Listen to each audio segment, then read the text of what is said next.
नमस्कार दोस्तों, जय सिया राम। कैसे हैं आप सब? आई होप आप सभी अच्छे से कुशल मंगल होंगे। आप सभी को आज संकष्टी गणेश चतुर्थी की हार्दिक शुभकामनाएं। माघ मास की इस गणेश चतुर्थी में गणेश जी के भालचंद्र स्वरूप का पूजन किया जाता है।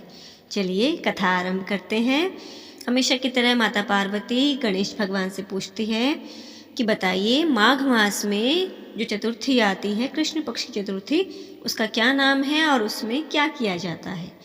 तब भगवान गणेश कहते हैं कि माता, माघ मास की जो गणेश चतुर्थी आती है, कृष्ण पक्ष की गणेश चतुर्थी, उस दिन मेरे भालचंद्र स्वरूप का पूजन किया जाता है। इसमें भी मैं आपको एक वृतांत सुनाता हूँ। सतयुग के समय राजा हरिश्चंद्र बहुत ही प्रतापी राजा हुए, धर्मज्ञ हुए, सत्यवादी थे। उनके प्रताप से उनकी प्रजा में कोई अपाहिज नहीं था, कोई दरिद्र नहीं था, किसी को कोई रोग आदि व्याधि नहीं था। सभी के सभी बहुत ही कुशल मंगल और कुशल क्षेम से वहाँ निवास करते थे। उन्हीं की प्रजा में एक ऋषि शर्मा नाम का एक ब्राह्मण था। संयोग से कुछ समय पश्चात उसके एक पुत्र होता है, परंतु उसके पश्चात, उसकी थोड़े समय के पश्चात ही मृत्यु हो जाती है। अब ऋषि शर्मा की जो ब्राह्मणी थी, जो पत्नी थी, वो भिक्षाटन करके अपनी संतान का पालन पोषण करती थी। अब एक दिन क्या होता है, वो भिक्षा के लिए गई हुई होती है और उसका छोटा सा 5 वर्ष का बालक वहीं पे खेल रहा होता है। हाँ, जो ब्राह्मणी थी उसे और कुछ तो नहीं आता था, पर वो प्रत्येक माह के कृष्ण पक्ष की गणेश चतुर्थी का संकष्टी चतुर्थी व्रत किया करती थी। और ये जो माघ मास की कृष्ण पक्षी चतुर्थी आती है, इस दिन तिल के लड्डू बनाकर मुझे भोग लगाया जाता है। तो ब्राह्मणी भिक्षाटन करके जो तिल और जो भी सामग्री लाई थी, उससे उसने तिल के लड्डू बनाए थे और मेरा पूजन किया था। उसके पश्चात ही भोजन ग्रहण किया जाता है। तो जब वो जाती है तो एक कुम्हार, उसके मन में जाने क्या आता है, वह ऐसा पैशाचिक व्यवहार करता है। वो कुम्हार उसके उस बच्चे को चुरा कर अपने आवे में डाल देता है, अपने आवे में उसको जलने के लिए डाल देता है, जिससे कि उसके मिट्टी के बर्तन पक सके।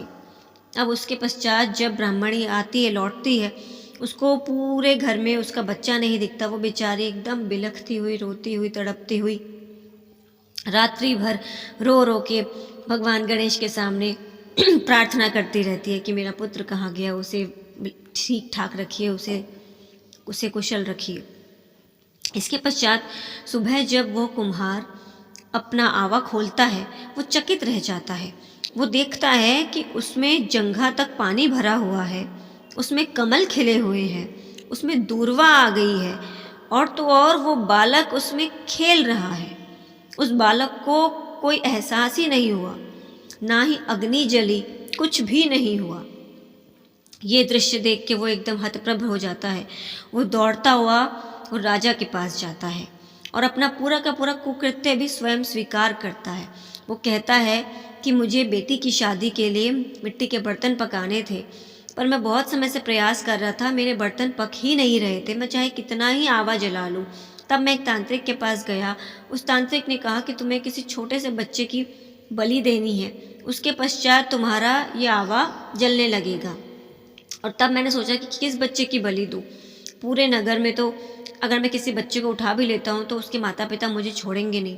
तब उसे ऋषि शर्मा का ध्यान आता है कि उसका देहांत हो चुका है और उसकी विधवा ब्राह्मणी भिक्षा मांगकर ही जीवन यापन करती है। तो अगर मैं इसके पुत्र को उठा भी लूँगा तो ये कुछ इतना बोल नहीं पाएगी, इसे पता भी नहीं चलेगा।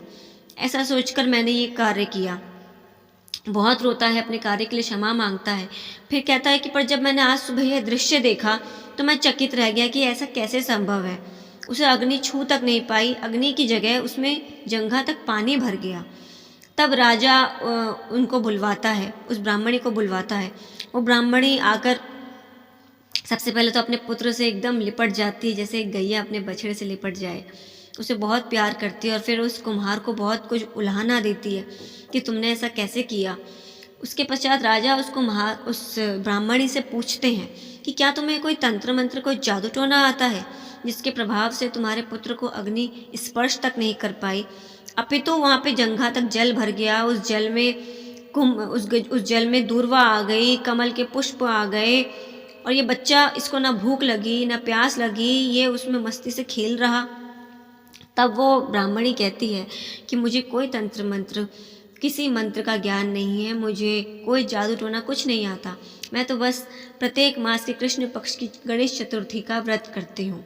यह संकष्टी चतुर्थी के व्रत का प्रभाव है और गणेश भगवान की कृपा है, इसी कारण से मेरे पुत्र की रक्षा हुई है।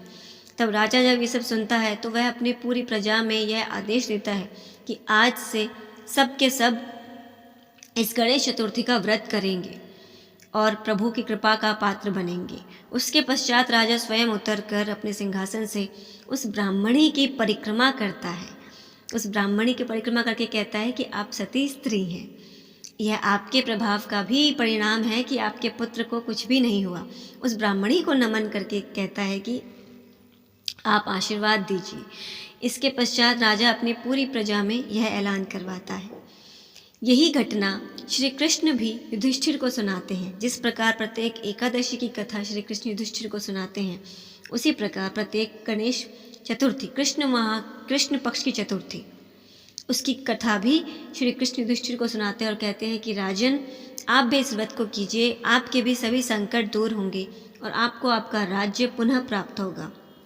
जैसे कि मैंने पहले भी कहा है कि मात्र एक एकादशी के व्रत से अथवा मात्र एक चतुर्थी के व्रत से नहीं हुआ है। युधिष्ठिर को राज्य मिला है, सब कुछ मिला है, परंतु पूरे के पूरे वर्ष तक यह सब कुछ करने के पश्चात। तो जैसे कई लोग मुझसे पूछते हैं कि हमने तो कुछ दिन तक विष्णु सहस्त्र नाम कर लिया या हमने ये व्रत कर लिया, मात्र एक दिवस में आपके पापों का शमन नहीं होता है जी, तो पुण्य कैसे जागृत होंगे। तो पूर्ण विश्वास के साथ, सबसे पहले तो विश्वास और श्रद्धा अटूट होनी चाहिए, तब जाकर आपका कोई भी कार्य सफल होता है।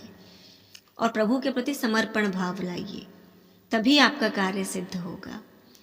गणेश चतुर्थी आज प्रातः 4:08 से चतुर्थी तिथि लग गई है और कल 5:32 तक आई गेस चतुर्थी तिथि है। तो चतुर्थी की तिथि में चंद्रदेव को अर्घ्य देना होता है रात्रि में, उसके पश्चात ही भोजन ग्रहण किया जाता है। यदि संभव हो तो आज तिल के लड्डू बनाकर उनको भोग लगाइएगा, नहीं संभव है तो बाजार से खरीद लाइएगा। और रात्रि में चंद्रोदय आज 8:30 के बाद ही है, आई गेस 8:48 तक है। उसके पश्चात अर्घ्य देकर फिर आप भोजन ग्रहण कीजिएगा। और आज के दिन कुछ ना कुछ दान भी अवश्य करना चाहिए। वैसे भी देखिए, माघ मास आरंभ हो गया, उत्तरायण आरंभ हो गया है, महाकुंभ का पर्व चल रहा है। महाकुंभ से याद आया, सौभाग्य प्राप्त हुआ है महाकुंभ में जाकर साधना करने का।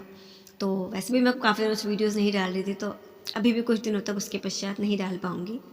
उसके पश्चात आपको वहाँ के एक्सपीरियंसेस बताऊँगी, क्योंकि हम क्रिया योग के दीक्षित हैं, तो उन्हीं का शिविर है, वहीं पर हम जाकर साधना करेंगे।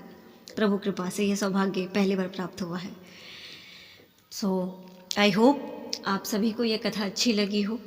यदि अब तक चैनल को लाइक, शेयर, सब्सक्राइब नहीं किया है तो कर लीजिएगा।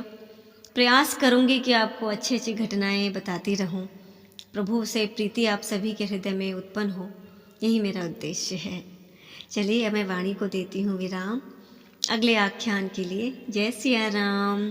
सभी देवी देवताओं की जय, सर्व देवी देवताओं की जय, श्री गणेश की जय, माता पार्वती की जय, पिताश्री की जय, श्री हरि की जय, माता लक्ष्मी की जय, माता सरस्वती की जय, परमपिता की जय।